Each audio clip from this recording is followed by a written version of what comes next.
Welcome to my very humble kitchen. I'm Philip Vakos, chef and owner at Bahari Restaurant in Swan Street, Richmond. Today I'm going to be making a beautiful cheesecake using Dodoni Feta.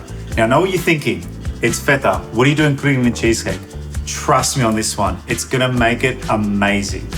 So to get things started, I've got some biscuits that I've just smashed up in my food processor.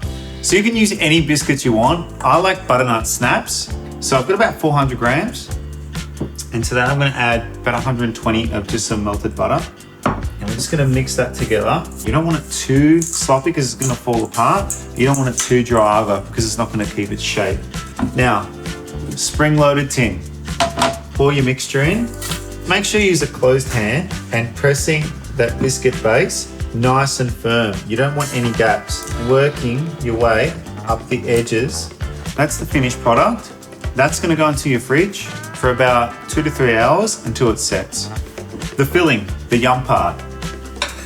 Cream cheese. That's been sitting out for about an hour or two so it's nice and soft.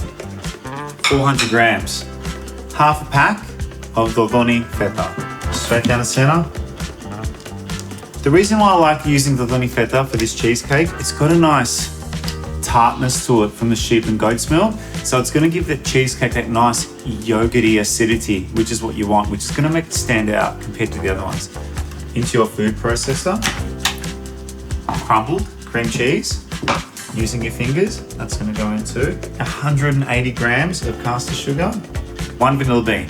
If you don't have a vanilla bean, you can use vanilla extract. You want to split the bean and you want to scrape out the pods with the back end of the blade. And let's start creaming this feta, cream cheese and sugar together. So just on the pulse. See why I asked you to bring a spatula? It's important. When it starts coming together, it'll be a lot easier. Okay, so our cream cheese and feta has just been whipping together and creaming with our sugar. And I think that's about right. So we'll stop that, scrape that out. Don't waste any. We have to add some whipped cream because it's going to aerate everything. I'm going to add about 200 mils of cream, about 2 teaspoons of icing sugar. And I'm just going to lightly whip that together because I don't want to over whip it. We don't want to turn it into butter, but we just want to incorporate air into that, which is then going to incorporate our feta and cream cheese mix.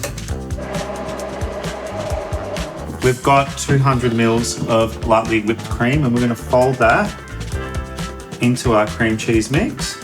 Nice and gentle, just folding through. We need to give it a bit more structure so it holds together when we're cutting and serve. So for that I'm going to use some leaf gelatin. Make sure you soften it in cold water first and squeeze out the excess moisture from it and add that to just some lukewarm cream. Don't use hot cream. Throw the gelatin into that and just with a little teaspoon just kind of dilute it a little bit. So now that that gelatin's dissolved in our cream, we're going to pour that in and just stir that through. So our base is now set. It's nice and firm. That butter's kind of like held it together. Just going to pour that in the middle. So just with a palette knife or a spatula, just even that out. So we are going to use something which is going to bring this dish to a whole nother level. And that is by using my own blueberry jam.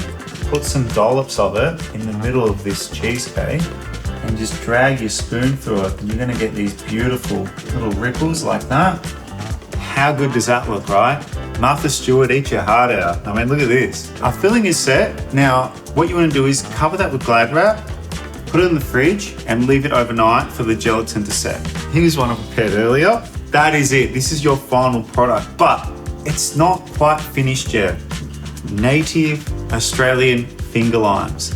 And these are these beautiful little pockets of citrus and they're just gonna really just cut through that sweetness and give you pops of acidity.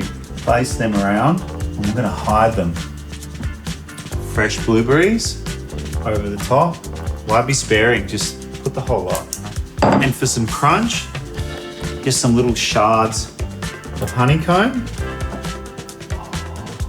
How good does that look? So there you have it, guys. My blueberry and Dodoni feta cheesecake. It's delicious, it's yum. You need to try this. It's just so simple and so easy.